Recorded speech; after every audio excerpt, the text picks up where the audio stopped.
Hello, welcome to the weekly technical analysis review. It's Monday, May 29th. I'm Selena Nicholas, technical analyst, xm.com. So we'll look at some major pairs on the daily chart and we'll look at gold as well. So let's start with EURUSD. So EURUSD is currently in a consolidative mode near 5-day lows. It was close to a 6-month high last week, just under the 1.1300 level, but it's since pulled back as the market reached overbought levels, and that was indicated by the RSI reaching above 70. So we're seeing a correction lower, just below 1.12. That's a key level, but question is whether support at 1.11 is now a target. So RSI is trending a bit lower, which could indicate some more downside momentum. But if prices do manage to clear 1.12 again, there is scope to target 1.13. After all, the medium-term market structure remains bullish, and there was a bullish crossover of the 50-day moving average above the 200-day moving average, and that is a very bullish signal for the market. Now let's look at the pound versus US dollar. We can see that the pound staged a minor recovery today after hitting 1-month lows last Friday, and it briefly dipped below the key 1.28 handle.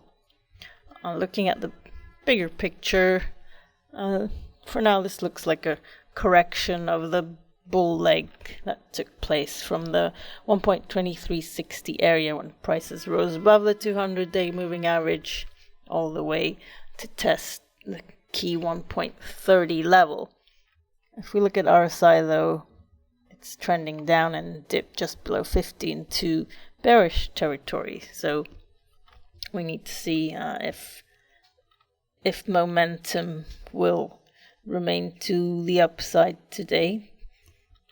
Otherwise, we could see a dip back down towards 1.27, 1.26 area. But as long as the market is above the 200-day moving average, the bullish structure remains.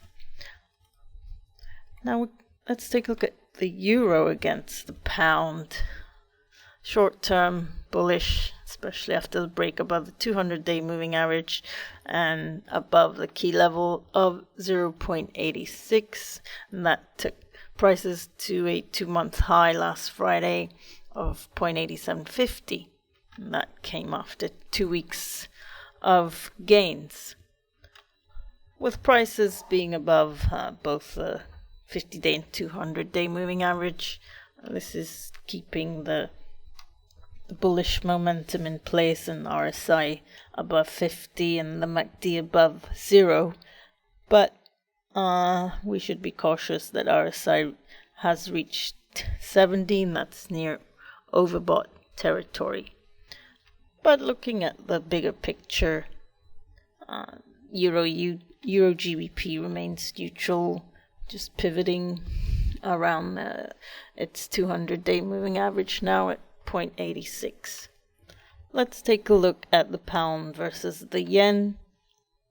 Pound yen is stuck in the Ichimoku cloud. It's in a range, trapped just below the key 112 level.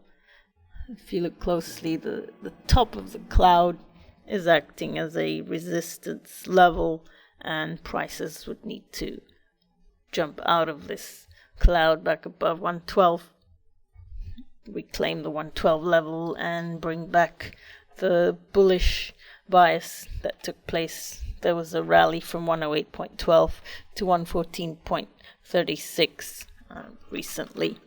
On the downside, support around the 111.15 level, if broken, could extend downside towards 110, the bottom of the cloud. If we look at gold, finally, gold, it's more or less consolidating. It's near a 1-month high. It hit 1269 on Friday. That was the highest level since early May. But the market structure remains bullish, and there's a bullish crossover of the 50-day above the 200-day moving average earlier this month. But near term, RSI is without direction, so it's indicating a loss of the recent upside momentum. But as long as prices remain above 1240, this should keep bullish bias, and the key level at 1280, now resistance, needs to be cleared in order to target the key 1300 level. And that's it for today. Thanks so much for watching. Have a great day.